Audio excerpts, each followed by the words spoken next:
পারবেন আগামী 3 দিনের ভিতরে এই জানাচ্ছি।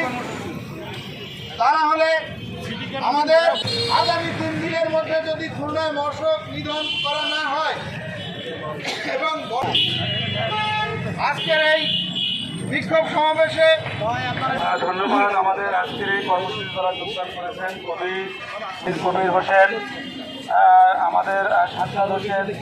তো আমি আমার মনে হয়েছে আমরা আমাদের বিশেষ কর্মসূচি পালিত হলো। এর মাধ্যমে আমরা দৃষ্টিতে পরে এমন কোনো কর্মসূচি অবসর না নেয় আমরা পরবর্তী সিদ্ধান্ত খুলনার বাইরে অথবা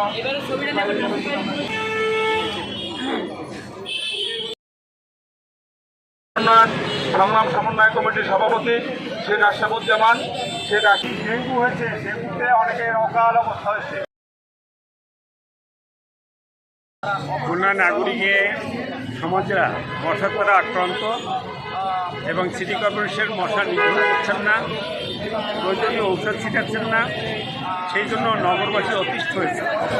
নগরবাসীদের পক্ষ থেকে আমরা ইতিমধ্যে যাতে এই মশাকে নিধন করার জন্য প্রয়োজনীয় ঔষধ ছিটানোর কার্যক্রম এবং ড্রেন পরিষ্কার করা হয় স্বাচ্ছন্দ্য জীবনযাপনের জন্য। রোজা আগত ছেলেদের পরীক্ষা সহ স্কুল, মাদ্রাসা এবং বাড়িতে যে যারা বসবাস করছে তারা মশার কামড়ে অতিষ্ঠ হয়েছে।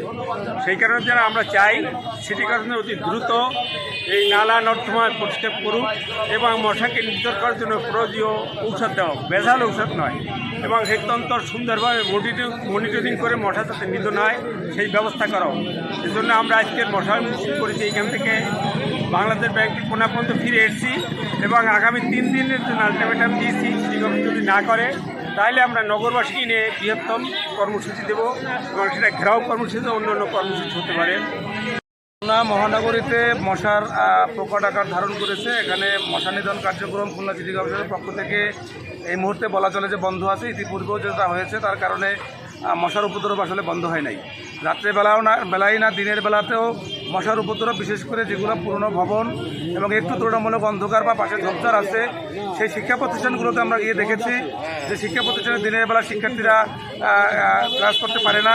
সেখানে মশার কয়েল জ্বালিয়ে ক্লাস করতে হয়। মশার কয়েলে অনেক সময় কাজ হয় না এবং এই মশার প্রকট উপদ্রবের কারণে আমরা দেখেছি যে ইতিপূর্বে আমরা অনেককে দেখেছি যে পূর্বে এই মশার উপদ্রবের কারণে চিকুনগুনিয়া এবং ডেঙ্গুর যে উপদ্রব, সেই উপদ্রবের কারণে খুলনার হাসপাতাল ক্লিনিকগুলোতে সিটও পাওয়া যায়নি, এত বেশি প্রকট আকার ধারণ করেছিল।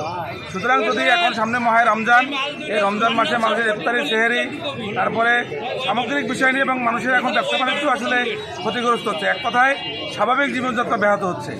আমরা মনে করি যে এই মশার উপদ্রব বন্ধ করতে হলে অবশ্যই সিটি কর্পোরেশনের পক্ষ থেকে ভেজালবিহীন সলিড ঔষধ ব্যবহার করতে হবে এবং যারা এই ঔষধ ছিটানোর কাজে আছেন তাদের মনিটরিংয়ের আওতায় রাখতে হবে, তাদের স্বচ্ছতা জবাবদারি নিশ্চিত করতে হবে। এক কথায় পুরো সেটআপকে কাজ করতে হবে এই মশা নিধনের জন্য।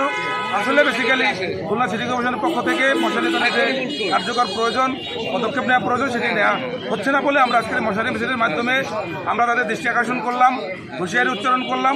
আগামী 3 দিনের মধ্যে যদি দৃশ্যমান কোনো কাজ আমরা না দেখি তাহলে পরবর্তীতে খুলনা নাগরিক সমাজের পক্ষ থেকে আমরা কঠোর কর্মসূচি গ্রহণ করতে বাধ্য হব।